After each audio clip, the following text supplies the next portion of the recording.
এইবার যেটা হলো কি, প্রথম যে ডেটটা, এই ডেটটায় কি করতে হবে, যে কোনো সেই ব্যক্তির নিজের সপক্ষে একটা ডকুমেন্টস দিতে হবে। সেই ডকুমেন্টসটা আপনাদের প্রত্যেকের হাতে পৌঁছে দেওয়া হয়েছে ওই 11টার মধ্যে। দ্বিতীয় ক্ষেত্রেও তাই, তার সপক্ষে একটা ডকুমেন্টস দিতে হবে।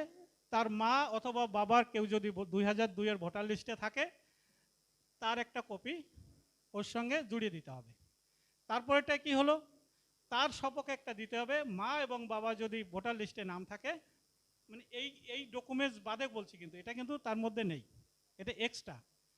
তাহলে 2002-এ যে ভোটার লিস্টে নাম আছে তার কপি এর সঙ্গে জুড়িয়ে দিতে হবে। তাহলে কি হবে, আর যারা এই বিএলও এটা নিয়ে গিয়ে ওরা সব ডিসকাশন করবে, ডিসকাশন করার পরে অরিজিনাল ডকুমেন্টস সেগুলো দেখবে।